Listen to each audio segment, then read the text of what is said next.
What's up, home growers?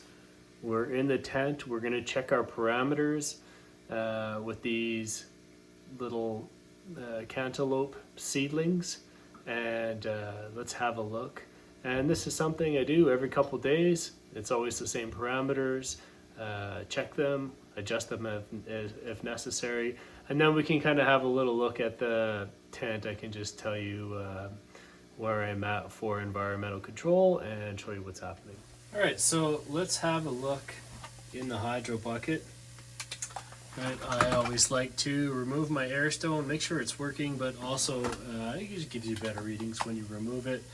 I've checked my total dissolved solids, and it has risen from approximately 377, something like that on the last video. It's been a couple days and it's up to over 400. So what that's telling me is that just through aeration and evaporation and water use, the plant is using water. Water's being removed from the reservoir and at a faster rate than nutrients are being used by the plant. So we're seeing a rise in the parts per million reading.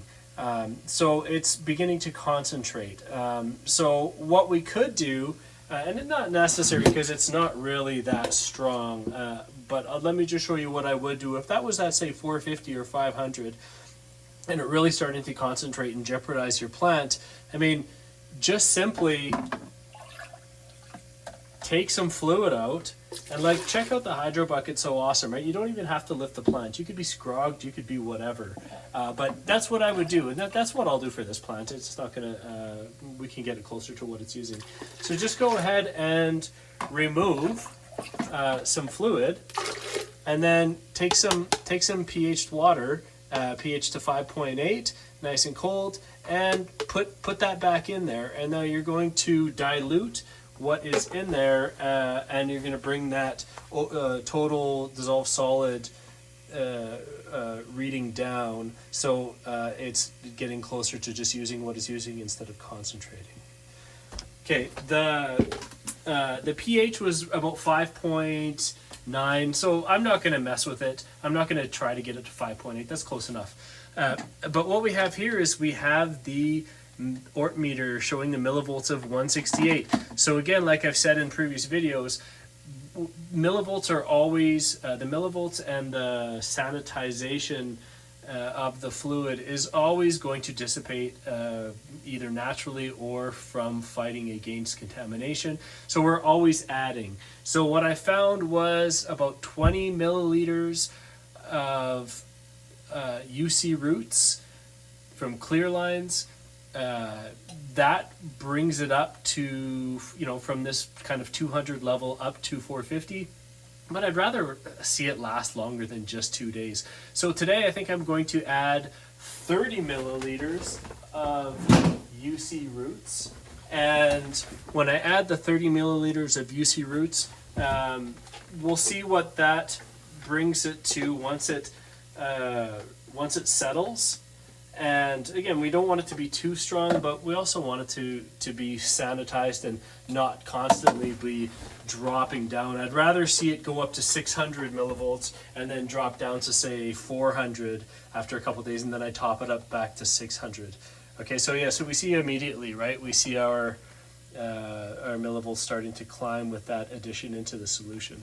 So that's about it. Everything is looking good. The plants are healthy, and those are the parameters. On this other plant, same thing. I checked the parameters. My pH was 6.2, so I put in a half milliliter of pH down just to get it down.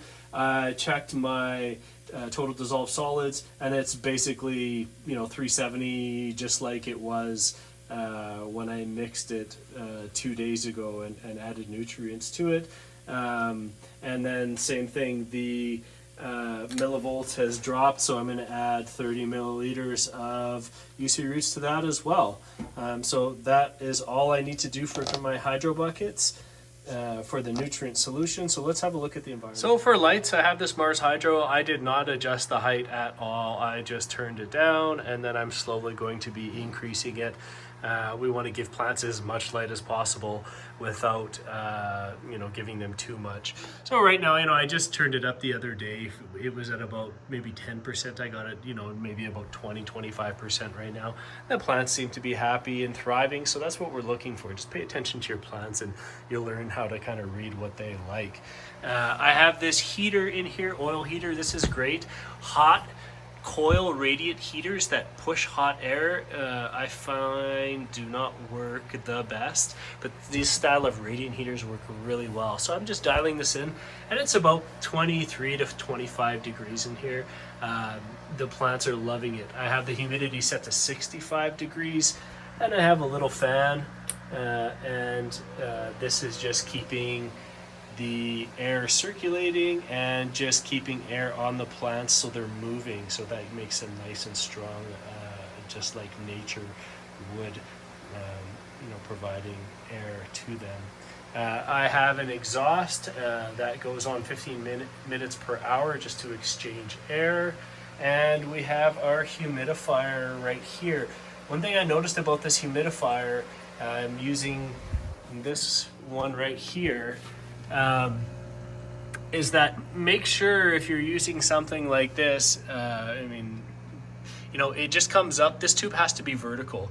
I had it come up and then go horizontal. I had a longer tube, and it was just causing it was holding onto too much moisture in the horizontal part and then just dripping like crazy, making a mess of the tent. So just one thing I found is it just has to come straight up, so when it turns off, any excess moisture that is in that line just drains right back to it.